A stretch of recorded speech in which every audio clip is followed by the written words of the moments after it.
እሺ የኔ ሀሳብ ምንድነው?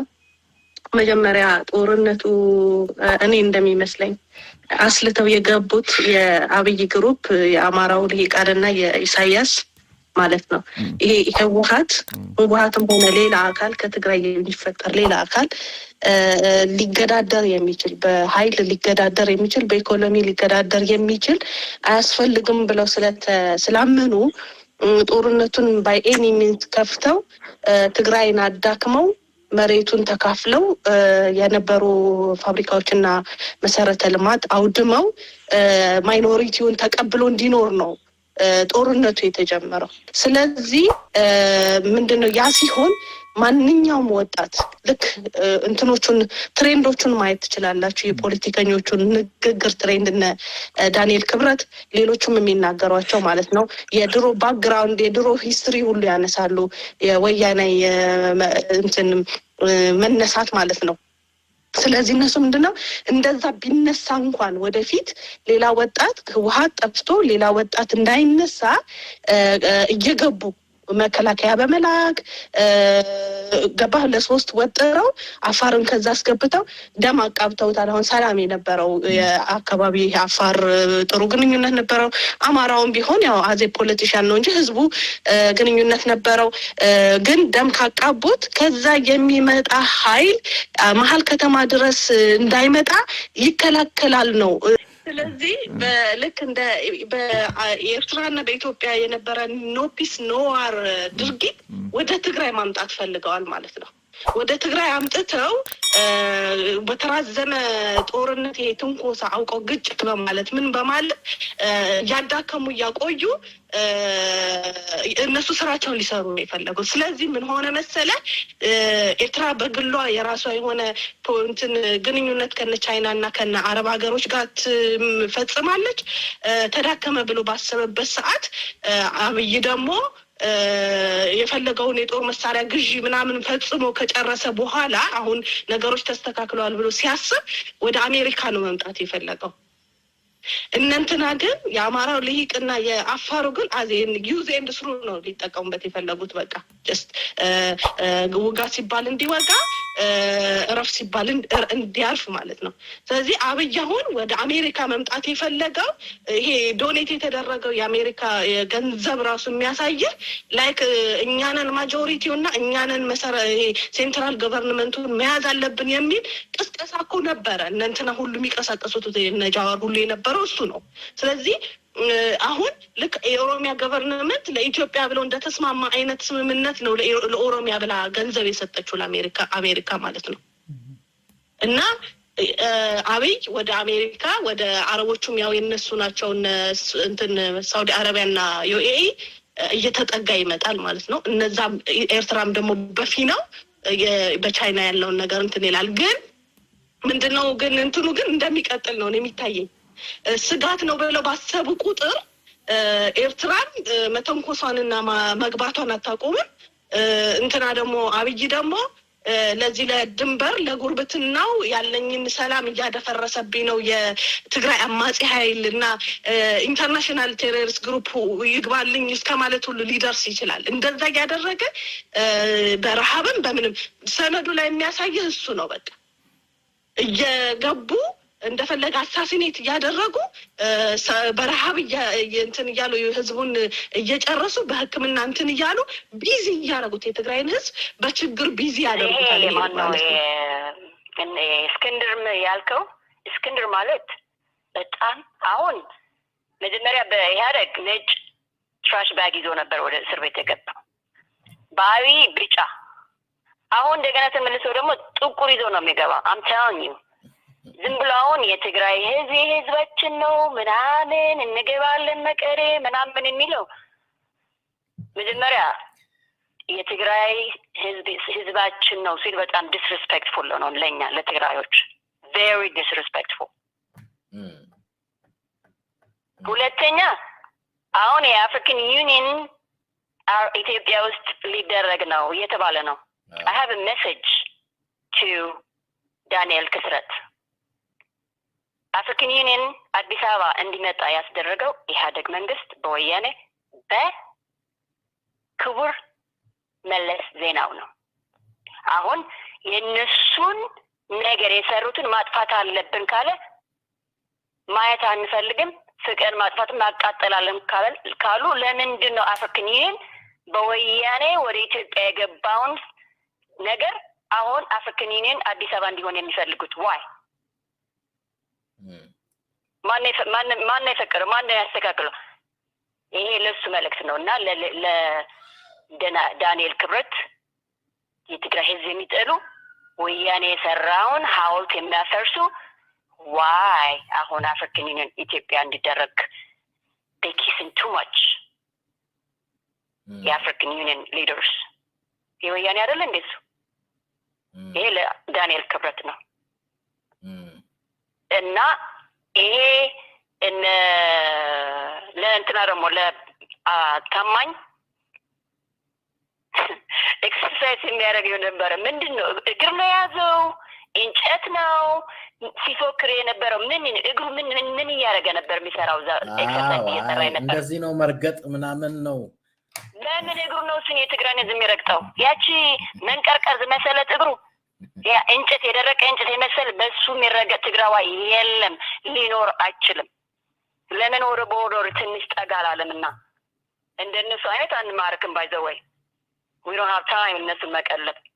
ሁለተኛ ደግሞ ለምንድን ነው የኢትዮጵያ ህዝብ over 45,000 captures ስለነሱ የማያወራው?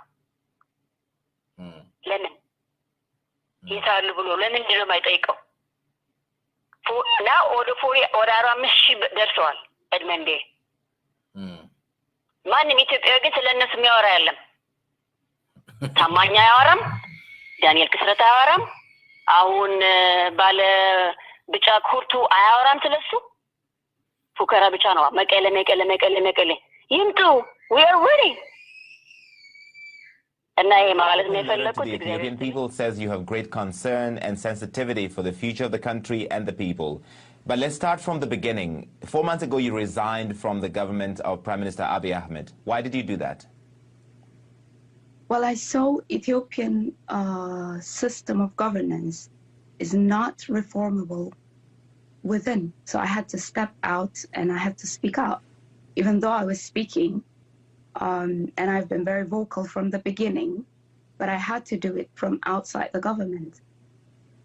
Why do you say it was not reformable? That is a very strong statement. Well, we had all the promises and the hopes. We had a young African rising prime minister with the hope of bringing new beginnings, and all those hopes were dashed. You were the first federal official, a senior government official, to say conclusively that rape was used as a weapon of war in the Tigray conflict.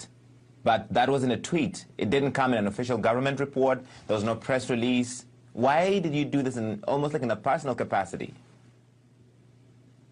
I think I've explained a little bit on my Washington interview, the reasons behind why I had to do it on my personal Twitter, which was all the pressures coming from the government and the PP or the Prosperity Party to put the lead on or to cover up. So I had to use any means that I can come out and speak to the Ethiopian people as well as other stakeholders. Prime Minister Abiy Ahmed went to the front lines to lead the fight against the Tigray People's Liberation Front. You say in your open letter to the Ethiopian people that this is a man who has a Nobel Peace Prize in one hand and a gun in the other. As somebody who was in his government, what do you make of his handling of the situation? He's obviously mishandled this whole situation in the country. And we were not expecting to be in this situation to begin with. So we have a prime minister who's holding a Nobel Peace Prize and a gun in the other, and the population is so polarized and divided. And the division among groups is beyond with a deep-rooted issues. So on top of that, like I've said, we have a man who was supposed to lead the country out of all the problems that we had. Yet we regressed back and we are in this situation. And there's no way, I don't believe the Prime Minister has the capacity to bring the people out of this. And of course, I would repeat saying that we are a free fall of a one-man hubris and a one-man bravado and narcissism that has brought and led us to this mess. I have covered Ethiopia extensively. This is a very divisive subject. There are people who will call you a liar for even speaking out. So why are you doing this? Well, I'm someone who was in the government. I'm someone who has been very vocal from the beginning. I spoke when the war broke at first, 3rd of November. I wrote and I've put statements out there saying for everyone there has to be, the civilians has to be the utmost prioritization of this conflict. We have to make sure women, children, and the infirm are protected in this conflict. So we have to speak regardless of what people are going to call us or shame us or name us for. We have to speak when we see injustice. And that is what I'm trying to do. The United Nations Human Rights Commission, lots of other independent bodies have put out reports that say all sides have committed atrocities in this conflict, that people have been misused in this conflict. Do you think things have changed since you left government? No, I don't think much has changed. Yes, we see the prisoners are coming out. We see the country's trying to lift its emergency state, but there's so much humanitarian crisis unfolding. We've got the drought, we've got the looming famine, we've got the siege of a whole region more than a year, and we have a generation of young people traumatized, raped, women raped. So no, I don't. The African Union, the UN, the US, lots of other international partners are trying to mediate between the TPLF and the Ethiopian government. What do you want the international community to know about the situation in Ethiopia? Abiy cannot be the referee and the player at the same time on the field. They need to understand there has to be a sequence prior to the negotiations that he proposed. There has to be a ceasefire prior to all of this, a cessation of hostility. There has to be a way forward to putting immediate humanitarian actions in place for regions that are at most risk of facing famine, facing medical issues. So I believe the international has a task to play, a role to play in this. And I know that many countries and international have been putting forward pressures, but they need to push more and they need to find a way for the country to heal. It's a time for the country where we need to move to a position of healing. And I don't think the Prime Minister is ready to do that. I don't think the Prime Minister is the right person to do that. Yes, though, I believe the Prime Minister should compromise.